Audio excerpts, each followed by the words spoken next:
Now, one thing that was going on in 1939 was the growth of the Peace Pledge Union, which was a pacifist group.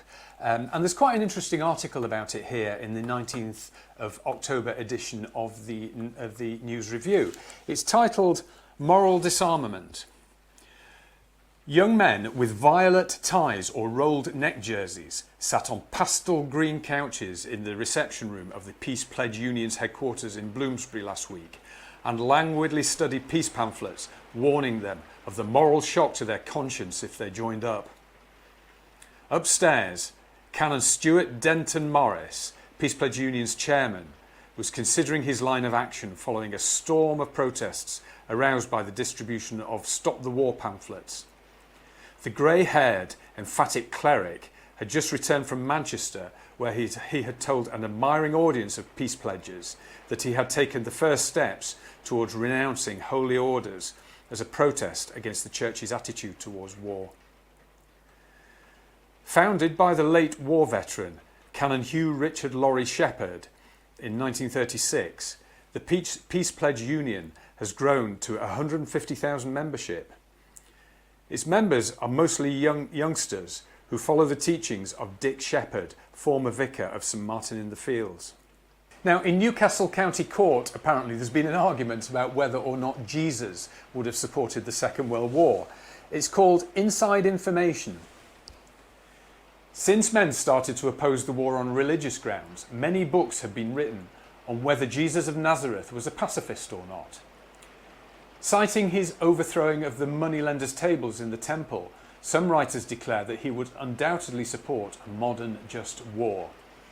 Others are equally confident that all his deeds and words taught unconditional pacifism to his followers. In the high-roofed Newcastle County Court last week, where a tribunal was hearing the case of conscientious objectors, Judge Thomas Richardson plumped for the former view. "I am certain, as sure as I am that I sit here, that if Christ appeared today, he would approve of this war," he cried.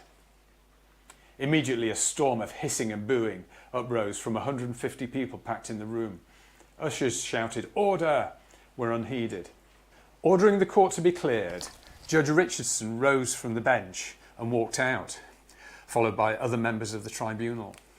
Shortly afterwards they returned, but when the judge took his seat there was a second outburst of resentment. Unable to get order, he adjourned the proceedings until the next day. The judge's remark was made when an objector said he would not go to the assistance of a wounded soldier. Previously, peace pledger D.P. Parry of West Terrace, Northallerton, declared he would do nothing to relieve the suffering of anyone hurt in an air raid. Judge Richardson retorted that he had never heard such a selfish, hard-hearted doctrine as some of the objectors seemed to hold. Then before the next day's proceedings began, the judge admitted it was inadvisable in the circumstances to have made that remark. "I agree that I'm not here to express my views, but to listen to other people's views, whether I agree with them or not." On the other hand, it must be remembered that we have been sitting here all day listening to views of what Christ would do, given by a great number of conscientious objectors. Such statements irritated him. So Judge Richardson then, he was the eldest son of the late Sir Thomas Richardson, who was the MP for Hartlepool. And Judge Richardson became a county court judge in 1927, but then his 22-year-old son was killed in an RAF crash 2 years ago, so that would have been 1937. Earlier this year, he said, when giving judgment in a case where a cigarette machine had not been fully paid for, "The only way to treat these people in badgering for sales is to take them by the scruff of the neck and kick them as hard as possible on the soft part of their anatomy." And then a month later, he agreed that his comments were not justified. So thank you for watching. I hope you enjoyed that. And if you did, please like and subscribe. And there'll be lots more of these to come. Thank you.